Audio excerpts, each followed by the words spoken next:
So it's so lovely to have you on our show today. Thank you so much. So thank you, everybody. Thank you for joining us today. And I'm Dolako Mayowa, your favorite host, your host that made the source. And as you know, we are currently on a journey in 10 days of back. And we said on this journey, we are going to be bringing some people here to share what God has done for them in this year. We are counting our blessing one after the other. And today we are talking about growth on family, family bond, what God has done this year in our family. So, and we have our beautiful guest, our lovely guest, Kidola. She should introduce herself. So we are with her and we have ideas. So, Ma, can you introduce yourself to our audience? Okay. Hi, good afternoon, everyone. My name is Chidima Ize, the CEO of A Balance. I'm a businesswoman. I'm a coach. I talk about women finding their balance with their business, their careers, and their family. Very important about family because you can actually have it with your family and not get it with your career. But it is much more important. We keep talking about that balance because we know that we need both of them. Thank you. Yes, like you, I said I'm bringing our family. Because you hear what she just said. The needful. She's the right person to bring on this. So, Ma, I want to ask you a question that this year, what is the highlight for you this year in your family that God did that you were really, if you're supposed to catch your blessing after the other, and you answer the blessing in your family, you're going to be really grateful to God that this particular area in my family it really came through for me this year. Wow. Well, okay, first and foremost, family. Where do I start from? For what God has done, and I'll start from health. There are things we can. I always talk about we have blessings, the things you can buy, the things money can buy, and the gifts that money cannot buy. And that is why I talk about our health. As a family, God has been faithful.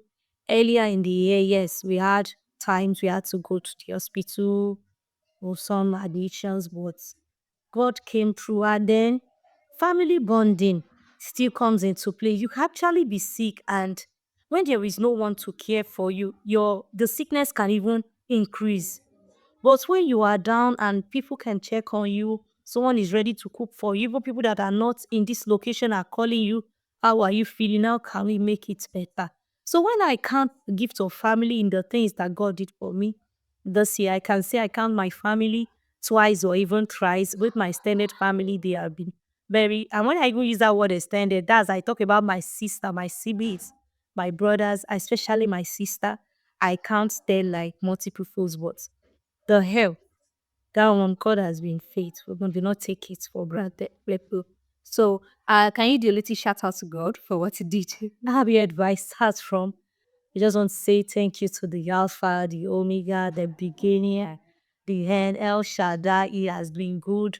Seriously, this year I saw God as, sometimes you say God is dependable, but you don't really understand the weight. So I saw God coming through as like when they say quarter to shame, quarter to things not working, God as me as He has proved Himself dependable countless of times in my affairs, in my family, my career, my business, my health. I do not take this for granted. So, Ma, I want to ask you a question. Is that in family growth and all of that, you're a married woman, you are kids. This year, what is the most challenging part when it comes to bonding for you this year? That you feel like, God, this one, you have to even intentionally ask God for help and say, God, this particular one, for my family to thrive, I need you to help me to be able to do this one effectively. Okay. Well, thank you so much for that question. If I want to be very honest, I think a part of family bonding, which I will say I needed God and God still came through, was bonding with my part. As women, it's easy to carry your children along. Okay, yes, I have to do this for children. You carry your children. Okay, let's go to the park. Let's go and buy biscuit. Let's go and buy ice cream. It's actually very easy as a career woman, as a businesswoman, as a professional to focus on your career, your business, and children and neglect your spouse. So this year I saw it play out countless of times and I had to pray about it and sit back. So just the same way we talk about intentional parenting, most time we are intentional about children. I'm intentional about where my children should go. So I had to also create times intentionally to reach out to my spouse, to my husband, because I noticed that a time came, everybody was just busy, busy chasing money, busy chasing your career, busy looking for money, watching the kids, being intentional parents, but not being that intentional husband, not being that intentional wife. So I think that's the area where I know I needed God to help me. Yes, so Glory to God that I came through. in it. So, okay, I want you to share like practical ways that even after God helped you, there are practical ways you were able to use to overcome. Like, when did you get to that point? You know, we human beings, we live in denial sometimes. Sometimes we just say, if you understand now, if I'm working, I'm making money. When did you get to that point that you know that this one, I'm not doing it and I need to make a change? And what are the practical ways it took place? Okay. Okay, thank you so much. You know, someone like me, I read a lot. There was a time I read a book. I can't remember the book, and the book was talking about when you get to that point whereby it's not as if you have secrets, but when you have a challenge, you have a burden, and you easily pick up your phone to call your friend, you call your sister, you call your even your colleague in the office instead of your spouse, then that means something is missing. So when I read that book, I just also had to replay it to myself that there are things that actually come up, and I think of reaching out to my friends first.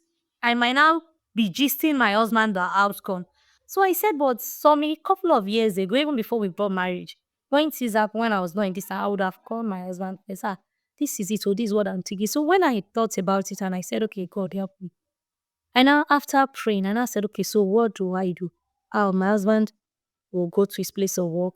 I also have my work. Most time we'll meet in the evening. When you come out in the evening, you're talking about what the children will eat, preparing for the next day. And sometimes people like us that will see say we have assignments, you still have something you want to do, want to sleep early, wake up in the middle of the night. So I had to ask myself, so how do we maximize our time? So I had to look for weekends. Saturdays is not it, it's just Sunday. Maybe Sunday evenings we have to go out. So I had to tell my husband. Then I also created time intentionally. Yes, during the week at times I'll leave my office and go to my husband's place. Not necessarily, sometimes you just think bonding is until you go to very special things. Sometimes though, I just go to my husband's business place as he's attending to customers. I could attend the talk when they are not there. So I noticed that that also help our relationship. So aside from creating times on Sundays, because Mondays to Saturday we actually busy. Like most time maybe Sunday evenings will go out.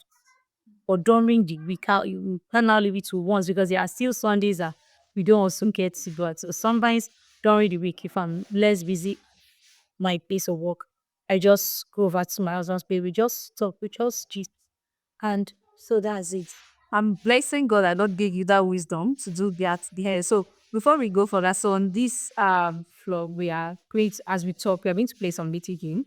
Then after that, we continue our work. So it's not something that you can't do. Okay. Okay, so you're going to have to finish this sentence with anything that comes to your head. Lately, I've been learning to delegate. Okay.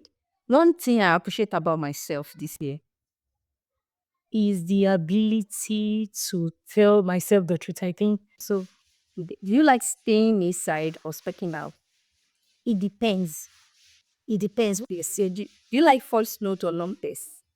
Ah, For me, I can reach a long test, but I will not be weak study. So I might send you a voice note.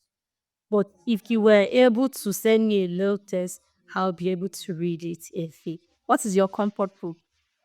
comfort it. I think Christ. I'm not really Yeah, label first. just yes, no. What's your current favorite song? Ah, my courage speak right so well. The song that I really play most time is My Altar is Calling Home. Another one that we have on the list is that what is your love language as you married from what is your love language? For me, I love gift. The Milan was say service. I love acts of service. I love someone giving attention. So that's why. But with I think I will go with words of affirmation and gifts. Okay. So what makes you tired quickly? Ah, having to say the same thing over and over, and I say some I can't get.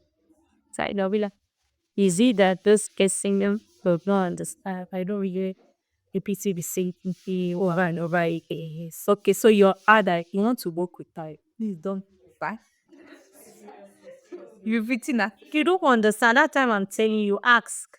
Let me explain. But when I say it today, I have to tell you to know and know. Okay, so before we continue our games,